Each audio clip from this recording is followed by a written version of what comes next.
Salut tout le monde, notre leçon intitulée La masse, c'est la leçon de physique-chimie, niveau première année, secondaire collégiale. Donc comme situation problème, on propose la situation suivante. Dans le marché, on voit parfois des marchands comme le boucher, l'épicier, utilisent des balances de différentes formes. Pourquoi on utilise la balance? Peut-on mesurer la masse d'une matière, quel que soit son état physique?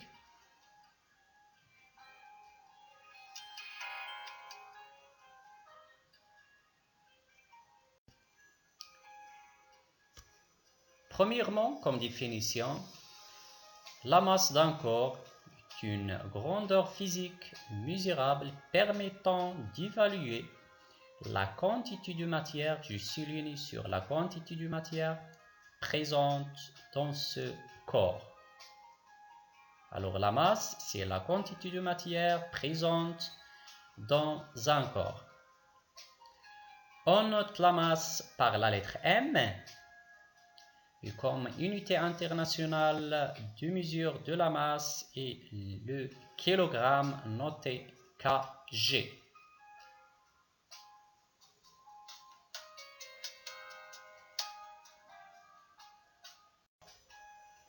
Les multiples et les sous-multiples de grammes pour mesurer la masse d'un corps. Les sous-multiples sont le décigramme, le centigramme et le milligramme.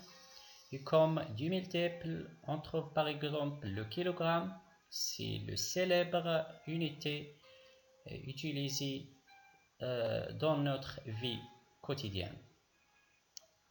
Par exemple, 1 gramme il est égal à 1000 mg. 1 kg il est égal à 1000 grammes.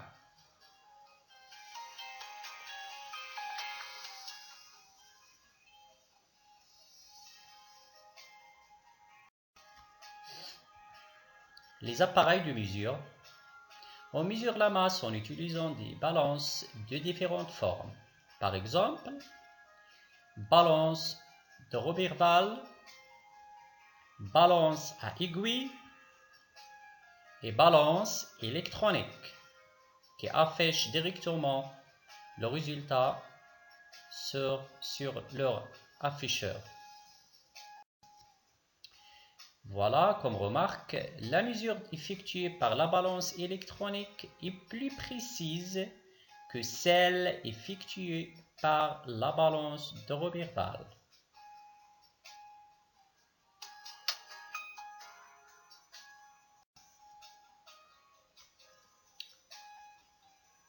Si on cherche à faire la mesure de la masse d'un solide, par exemple, en utilisant la balance de Roberval, on suit le protocole de mesure suivant.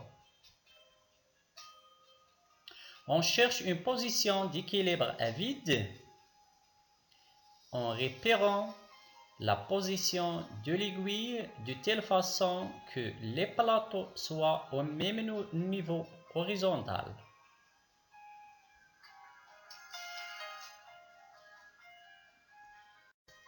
Puis, dans l'un des deux plateaux, on place l'objet dont on veut connaître la masse.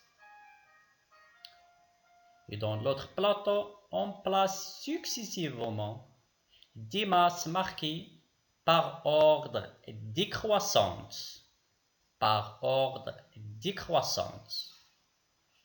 Pour établir l'équilibre qui était à vide.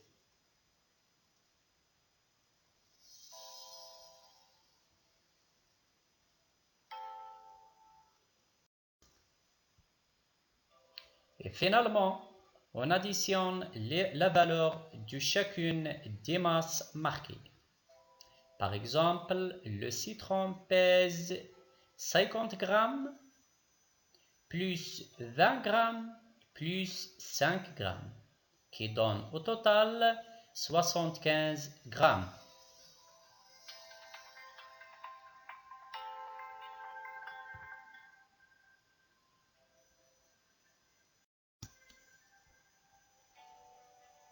Si on utilise la balance électronique,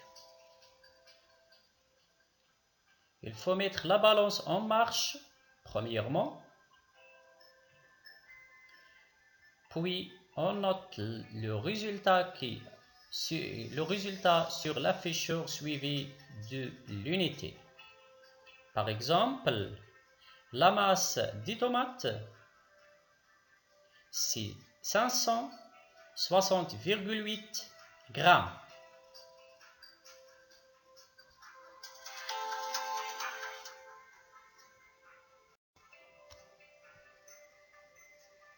Deuxièmement, pour les liquides, si on cherche à faire la mesure d'un liquide, par exemple, on suit les étapes suivantes.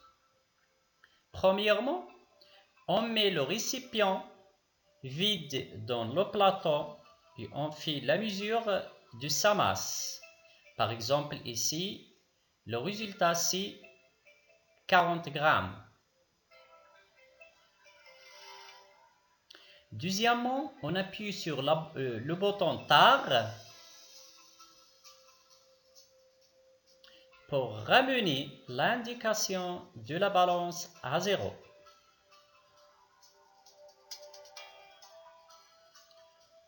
Troisièmement, on lit l'indication de la balance et on déduit la masse du liquide. 120 grammes. Donc la masse de notre liquide, c'est 120 grammes.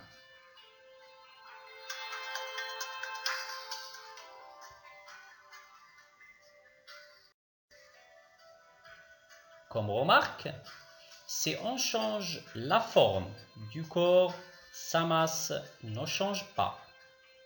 Ça veut dire, par exemple, si on prend la pâte suivante, sa masse c'est 15 grammes. Après la déformation, la masse ne change pas. Elle reste 15 grammes. La même chose pour un liquide dans un bécher. Le résultat de sa masse c'est 90 grammes. Si on change le récipient, par exemple, dans un flacon, on met le même liquide dans un flacon, le résultat c'est 90 grammes.